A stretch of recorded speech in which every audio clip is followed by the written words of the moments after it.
तो स्टूडेंट्स, आज की हमारी वर्कशीट है worksheet number 6 class 7th mathematics के लिए। यहाँ पे आपको सॉल्यूशन एक्सप्लेनेशन के साथ में दूंगी। लाइंस एंड एंगल्स से रिलेटेड हमारी वर्कशीट है। कॉन्सेप्ट को समझना बहुत ज़रूरी है क्योंकि क्लास 7th में जो आप कॉन्सेप्ट समझेंगे वो क्लास 8th और 9th में यूज़ होंगे। तो चलिए देख लेते हैं कि क्या है हमारी आज की वर्कशीट में। तो चलिए स्टूडेंट्स, आज की क्लास 7 की वर्कशीट देख लेते हैं। Worksheet number 6, name of the student आपको फिल करना है, then name of your class teacher, यहाँ पे हिंदी में विद्यार्थी का नाम और कक्षा अध्यापक का नाम आएगा। तो आज का हमारा टॉपिक है स्टूडेंट्स लाइंस एंड एंगल्स, यानी रेखाएं तथा कोण। अब लाइंस एंड एंगल्स में हमें क्या क्या पढ़ना है, तो चलिए थोड़ा सा जूम कर लेते हैं वीडियो को और देखते हैं। तो फर्स्ट पॉइंट है स्टूडेंट्स पॉइंट। अब ये पॉइंट होता क्या है, फॉर एग्जाम्पल मैं यहाँ पे एक डॉट लगा दूँ तो ये डॉट क्या होता है, इसे हम बिंदु या पॉइंट बोल सकते हैं। इसे हम और छोटा भी कर सकते हैं, थोड़ा सा और बड़ा भी कर सकते हैं। तो इस तरह से ये सभी जो मैंने बनाए हैं ये पॉइंट्स होते हैं मैथ्स की लैंग्वेज में। इनका कोई साइज़ नहीं होता, सिर्फ पोजीशन होती है। तो ये आपको ध्यान रखना है। सेकंड पॉइंट है लाइन। अब लाइन क्या होती है, no fix measurements, a set of points extending in opposite direction. For example हमारे पास यहाँ पर x है और यहाँ y है, तो अगर y भी अपने साइड से इंक्रीज़ होता जाए और x भी अपने साइड से इंक्रीज़ होता जाए तो ये कहलाती है स्टूडेंट्स लाइन, यानी रेखा। रेखा जिसे हिंदी में बोलते हैं निश्चित माप नहीं होता बिंदुओं का समूह जिसे दोनों दिशाओं से बढ़ाया जा सकता है। यानी जैसे हमने x को देखा, x भी अपनी तरफ से बढ़ रहा था और y भी। उसे रिप्रेजेंट करने का तरीका क्या होता है स्टूडेंट्स, अगर हमें लाइन लिखनी है तो x और y एक लाइन है तो इसके ऊपर हम एरो दोनों साइड इस तरह से मार्क करेंगे, दो एरो बना के, यानी वो x की तरफ से भी इंक्रीज़ होता जाएगा और y की तरफ से भी इंक्रीज़ होता जाएगा। Now third point is line segment, यानी रेखा खंड। रेखा का जो पार्ट होता है, part of the line with two and points, यानी एक लाइन का हिस्सा जिसके दो एंड पॉइंट होते हैं। फॉर एग्जाम्पल यहाँ पे देख लीजिए, ये A है और ये मान लीजिए B है, तो ये जो पार्ट है ये लाइन सेगमेंट है। Let's take it with blue colour, line segment, यानी एक लाइन का पार्ट, यानी एक रेखा का खंड है, ये भाग है, तो इसे बोलते हैं स्टूडेंट्स रेखा खंड यानी लाइन सेगमेंट। और इसे रिप्रेजेंट करने का तरीका होता है ए बी के ऊपर आप सिर्फ एक लाइन देंगे, एरोज़ नहीं बनाते। लाइन में यानी रेखा में हम एरोज़ बनाते हैं और यहाँ पे हम एरो नहीं बनाते। नाउ रे क्या होता है, a ray is a part of the line with one initial point and another is extending indefinitely or infinitely। infinitely मतलब यहाँ से आपकी एक लाइन शुरू होती है और दूसरी तरफ वो बढ़ती जाएगी। यहाँ से वो नहीं इंक्रीज़ होगी, यहाँ से इंक्रीज़ नहीं होगी, वो एक ही तरफ से बढ़ती है, तो वो रे कहलाती है। फॉर एग्ज़ाम्पल आपने जब हम कभी भी बचपन में सूरज ड्रॉ करते थे तो कुछ इस तरह से ड्रॉ करते थे, ये देख लीजिए आप इस तरह से बनाते थे, इसको ऑरेंज से ले लेते हैं, इस तरह से आप बना देते थे। और छोटे बच्चे कभी कभी इसमें एरो भी बना देते हैं। तो जब एरोज़ बनाने का मतलब क्या है, ये रे है, यानी यहाँ से किरण निकल रही है, एक पॉइंट से जो निकलती है वो बहुत सही, यहाँ से भी हो सकता है वो।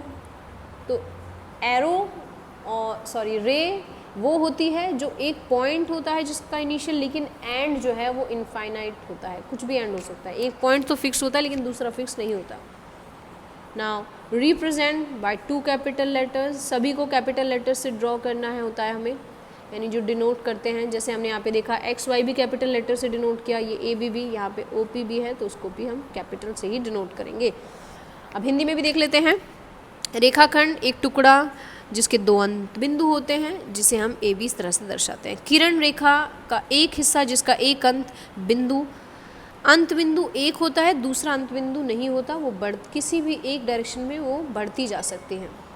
नाउ स्टूडेंट्स, यहाँ पे अब हमारा जो फोर्थ पॉइंट है एंगल। थर्ड पॉइंट हमने कर लिया, फोर्थ देख रहे हैं एंगल। देखिए फोर्थ क्या हम फिफ्थ बोल सकते हैं, बहुत छोटे छोटे से पॉइंट्स, लेकिन इनको अंडरस्टैंड करना बहुत ज़रूरी है क्योंकि बड़ी क्लासेस में बहुत हेल्प करते हैं। अब एंगल क्या होता है, an angle is a figure formed by two rays are called arms of the angle and the common initial point is called vertex. For example यहाँ से एक रे निकल रही है और इसी से ही एक और रे इधर निकल रही है इस पॉइंट से, तो ये तो आर्म्स हुए इसके, और इन आर्म्स को जोड़ने पे जो बनता है स्टूडेंट्स वो थीटा यानी एंगल होता है हमारा। एंगल यानी कोण। तो कोण दो आर्म्स से बनता है, दो भुजाओं से बनता है और एक पॉइंट इनमें कॉमन ज़रूर होता है। अगर पॉइंट कॉमन नहीं होगा, क्या यहाँ पे हम इसे बोल सकते हैं ये एंगल है? नो। लेकिन अगर आप क्या करेंगे, यहाँ से एक पॉइंट इसको ज्वाइन कर देते हैं तो ये बन गया अब हमारा, एक रे यहाँ पे गई है, दूसरी रे यहाँ पे गई है, दोनों को ज्वाइन किया तो एंगल, फॉर एग्जाम्पल 30 डिग्री है तो ये एंगल बन गया। तो इस तरह से हमने कोण समझा स्टूडेंट्स। अब आगे बढ़ते हैं, क्या एक स्ट्रेट लाइन भी एंगल हो सकती है? एक स्ट्रेट लाइन एंगल हो सकती है। ये 180 डिग्री का एंगल होता है स्ट्रेट लाइन। यहाँ से दो पॉइंट हम बोल सकते हैं कि यहाँ से गया होगा और एक यहाँ से गया होगा। तो चलिए थोड़ा सा इसे डिटेल में और पढ़ेंगे स्टूडेंट्स। पहले समझ लेते हैं complementary angles and supplementary angles, जिसे हम हिंदी में बोलते हैं पूरक कोण, समपूरक कोण। जब दो कोणों के मापों का योग 90 होता है तो वह पूरक कहलाता है। अगर आपके पास एक 60 डिग्री है, उसमें 30 डिग्री और जोड़ दीजिए तो वो 90 डिग्री बन जाएगा, यानी वो पूरक कोण बन जाएगा।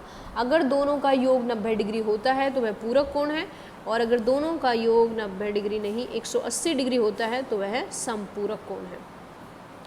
सो complementary angles when the sum is 90 degree and supplementary angles when sum is 180 degree. दोनों का सम 180 आए तो आप लिख सकते हैं सप्लीमेंट्री एंगल यानी समपूरक कोण। तो अब स्टूडेंट्स नेक्स्ट टॉपिक की तरफ बढ़ते हैं, वो है हमारा एडजेसेंट एंगल्स। एडजेसेंट का मतलब होता है आसन कोण। तो क्या होते हैं आसन कोण, ज़रा पहले एक बार पढ़ लेते हैं, फिर मैं आपको एक्सप्लेन करूँगी। Make one angle between an angle और near that angle, for example common arm O R. अब ये देखिए, यहाँ पे आप देख सकते हैं ये जो ओ आर है ये यहाँ भी कॉमन है, इस एंगल के लिए भी और इस एंगल के लिए भी कॉमन है। तो जब ऐसा केस होता है स्टूडेंट्स हमारे पास जब ऐसा केस आ जाए कि कॉमन एक आर्म होती है तो ये दोनों एडजेसेंट एंगल होंगे, यानी एक दूसरे के आसन कोण कहलाते हैं। इनमें कॉमन वर्टेक्स ओ होगा, ये देखिए कॉमन वर्टेक्स ओ है। O P and O Q non common arms.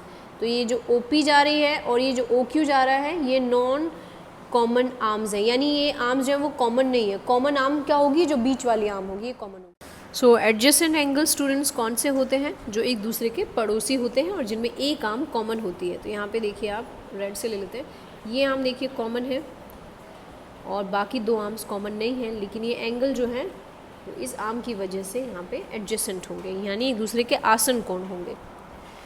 Now linear pair क्या होता है students? Linear pair is a pair of adjacent angles whose non common arms are opposite arms. तो linear pair बनता है जब एक straight line हम कह सकते हैं, यानी दो कॉमन आर्म अनकॉमन आर्म, ये और ये दोनों कॉमन नहीं है, एक पॉइंट से निकल रही हैं, ये कॉमन। आप ये नहीं समझेंगे कि ये पूरी स्ट्रेट, यहाँ से एक पॉइंट से निकल रही है, एक आर्म लेफ़्ट की तरफ और एक राइट की तरफ, और फॉर एग्जांपल यहाँ पे एक कॉमन आर्म है।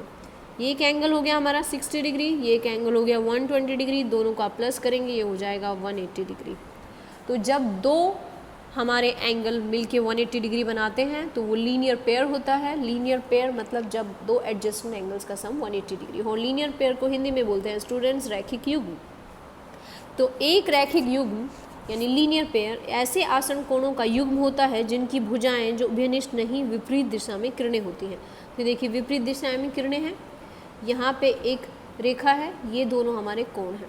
तो ये जो दो हमारे कोण हैं ये दोनों एक दूसरे के एडजेसेंट एंगल्स हैं, यानी आसन कोण है। दोनों का जो सम है वो 180 डिग्री होगा, तो इन्हें बोलते हैं हम रैखिक युग्म। नाउ लेट्स प्रैक्टिस वाला जो पार्ट है वो देख लेते हैं। लेट्स प्रैक्टिस में हमें क्या करना है, identify angles and represent them with a symbol. तो आपको एंगल्स को आइडेंटिफाई करना है और फिर उसके बाद सिंबल्स को रिप्रेजेंट भी करना है। Do the naming of angles of your choice.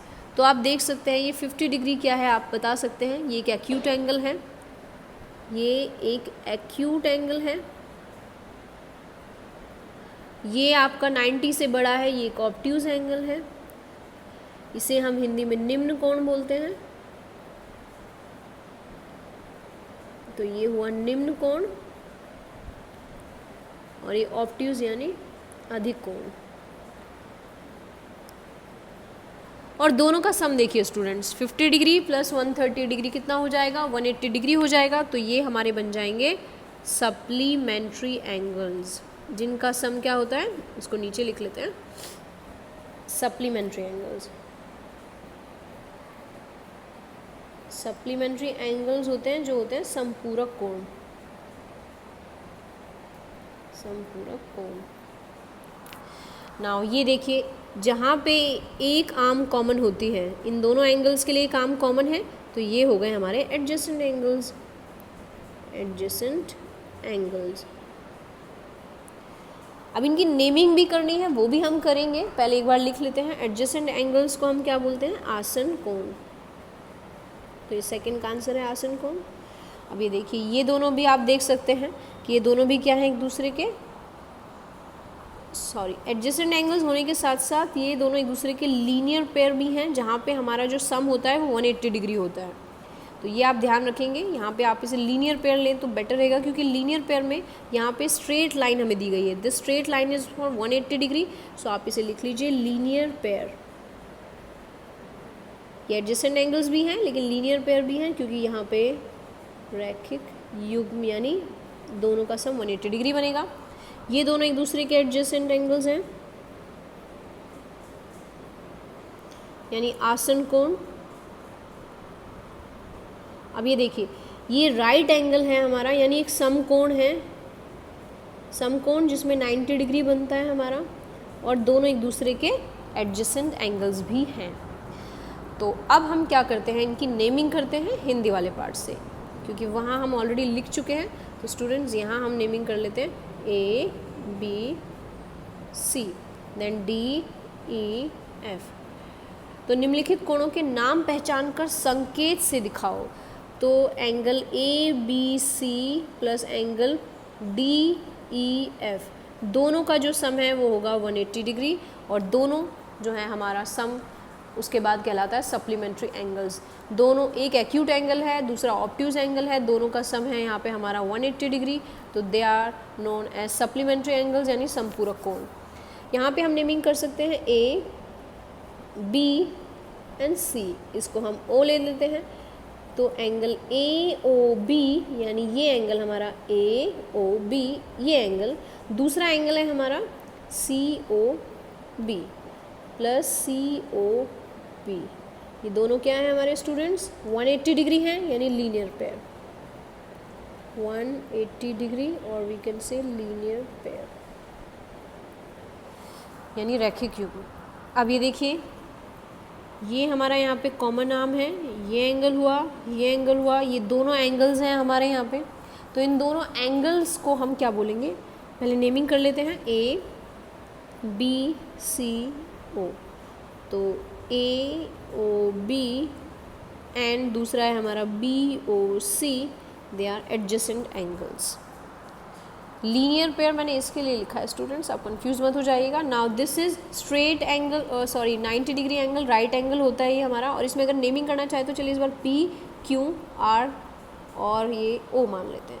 तो angle POQ plus angle ROQ sum 90 degree होगा, और इसे हम बोल सकते हैं complementary angles, complementary angles, complementary angles और पूरक कोण।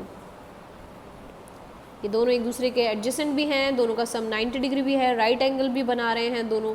तो अब उसके बाद हमारे नीचे कुछ क्वेश्चंस और हैं। क्या एंगल 1 एंगल 2 का एडजेसेंट है, इस फिगर को देखिए। तो एडजेसेंट है क्या स्टूडेंट्स, ये इनमें कॉमन आर्म ज़रूर है, पर क्या ये एडजेसेंट है, no, they are alternate angles but they are not adjacent angles, so no, यानी नहीं। 3 एग्जाम्पल दीजिए अपने डेली लाइफ के ऑब्जेक्ट से, give 3 examples of angles in your daily life objects.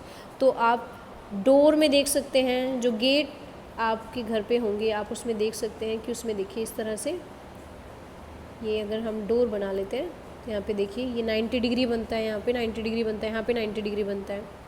और हम कंपस को अगर देखते हैं, कंपस में आप देखेंगे कंपस कुछ इस तरह से होता है। तो कंपस अगर हमारा ये है तो हमारा कंपस भी एंगल बनाता है। और आप क्या देख सकते हैं, अगर स्केल को देखें तो स्केल स्ट्रेट होता है, हम उसे 180 डिग्री का मान सकते हैं। नाउ स्टूडेंट्स, लास्ट में एक बहुत important message, keep maintain physical distance of 6 feet और 2 यार्ड्स। तो आपस में 6 फुट की दूरी बनाए रखें, अपना ध्यान रखें, हाथ बार बार धोते रहें, and please take care of your self, stay home, stay safe and पढ़ते रहिए। आई होप ये वीडियो आपको अच्छा लगा होगा। अगर कोई भी डाउट है तो आप अपना डाउट नीचे वीडियो में पोस्ट कर सकते हैं। Thank you so much and keep watching for the new videos.